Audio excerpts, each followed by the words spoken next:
Assalamualaikum warahmatullahi wabarakatuh.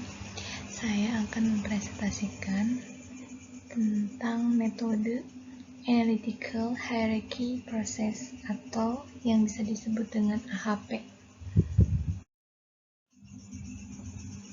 Definisi AHP dikembangkan oleh Thomas L. Seyfie atau yang bisa disebut dengan AHP adalah metode untuk memecahkan suatu situasi yang kompleks, tidak terstruktur ke dalam komponen dalam susunan yang berhierarki, dengan memberikan nilai yang subjektif tentang pentingnya setiap variabel secara relatif, dan menetapkan variabel mana yang memiliki prioritas paling tinggi, gunanya untuk mempengaruhi hasil pada situasi tersebut.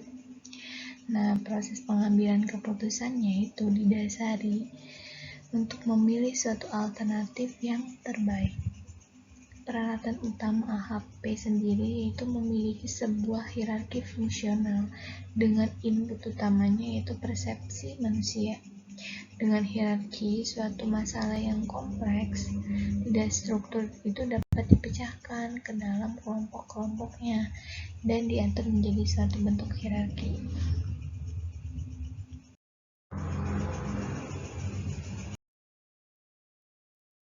Prinsip dasar AHP sendiri terbagi menjadi 3. Yang pertama itu ada dekomposisi. Dekomposisi sendiri itu tahapan ini terstruktur masalah yang terbilang kompleks, namun dibagi menjadi bagian-bagian dari sebuah hierarki. Tujuan dekomposisi sendiri yaitu untuk mendefinisikan dari yang umum sampai ke khusus. Nah, dalam bentuk paling sederhananya itu berfungsi sebagai sarana untuk membandingkan antara tujuan, kriteria, dan level alternatifnya.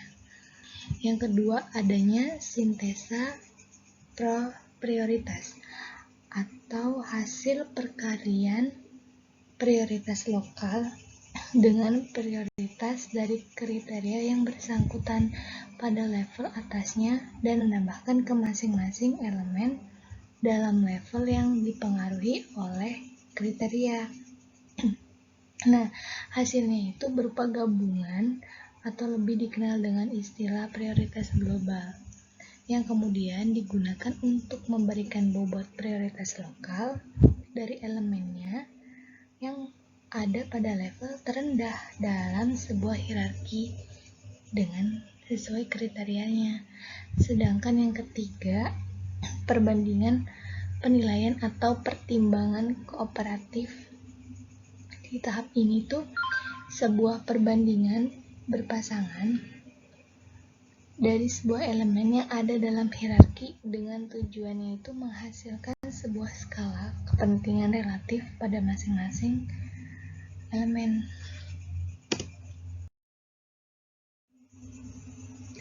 Langkah-langkah metode AHP menurut Suryadi dan Ramadhani sebagai berikut.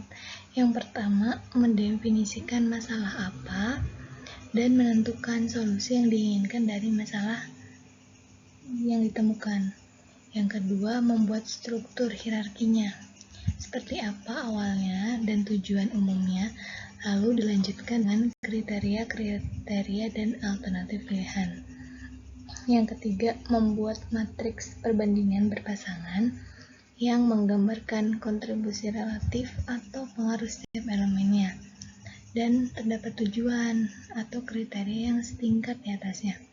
Yang keempat, melakukan definisi perbandingan pasangan sehingga diperoleh jumlah penilaian yang seluruhnya itu sebanyak n.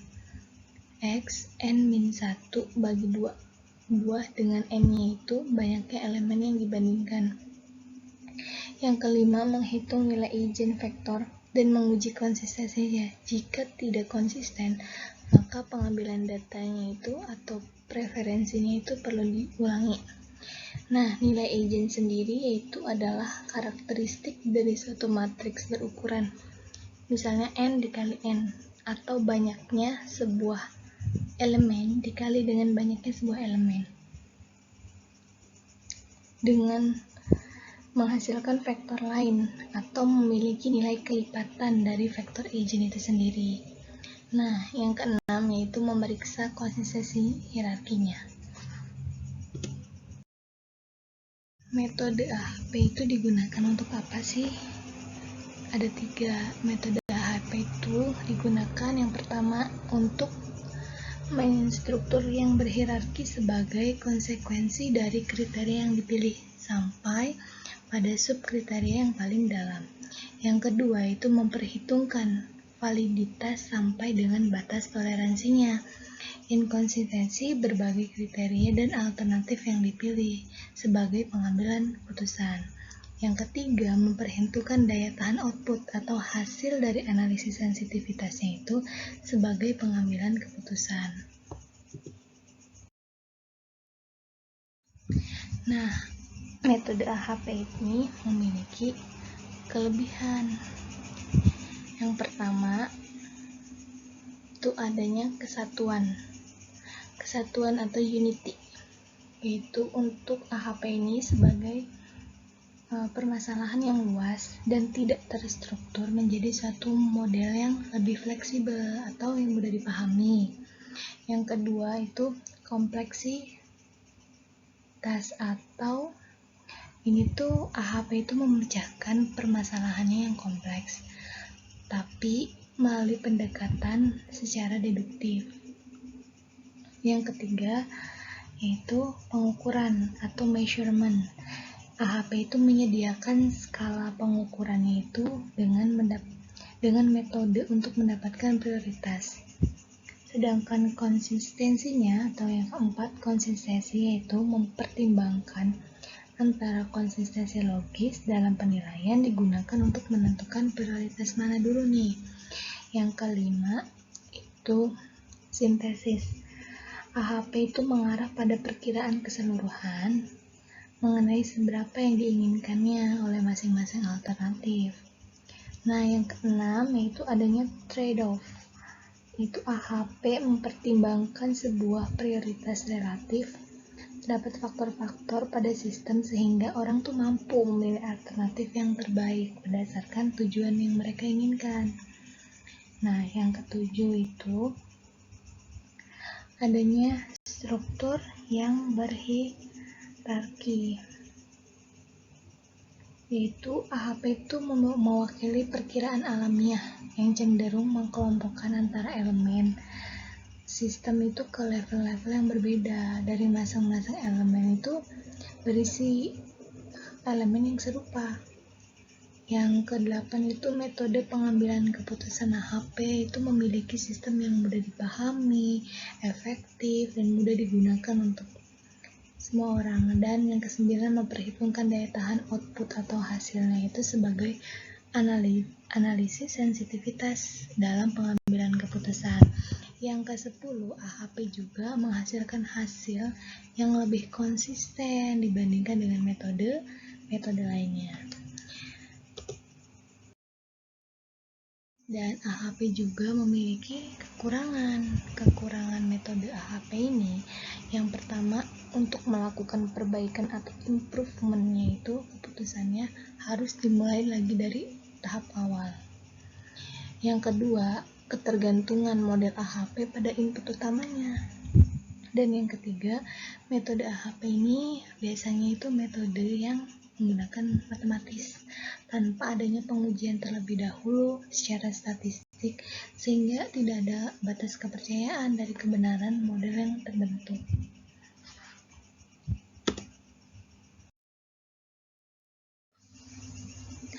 Contoh kasus perbaikan atau continuous improvement gedung untuk menggunakan metode AHP. Dilihat dari referensi jurnal, saya menemukan kasus perbaikan gedung.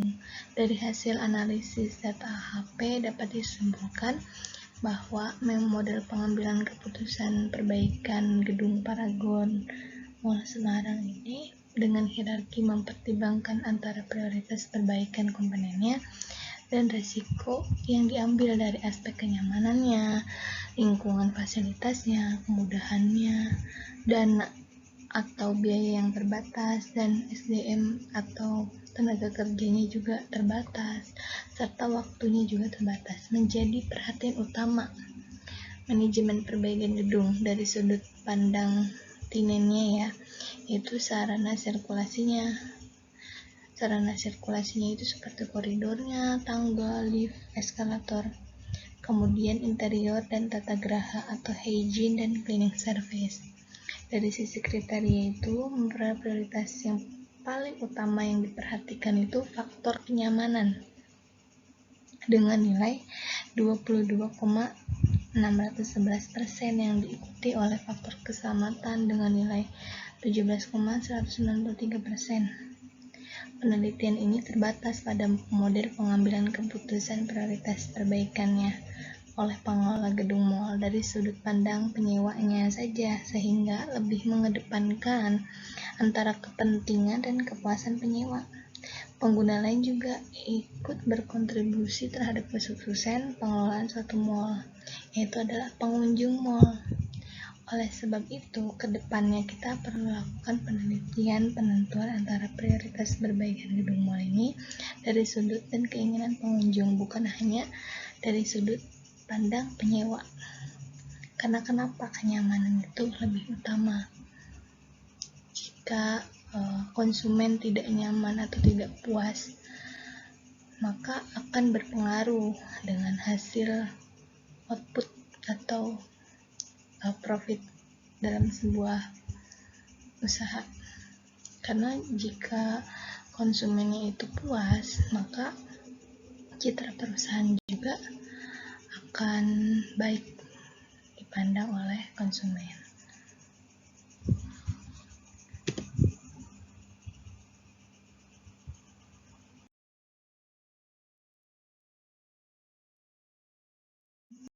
Referensi yang saya ambil itu dari berbagai jurnal, bisa dilihat.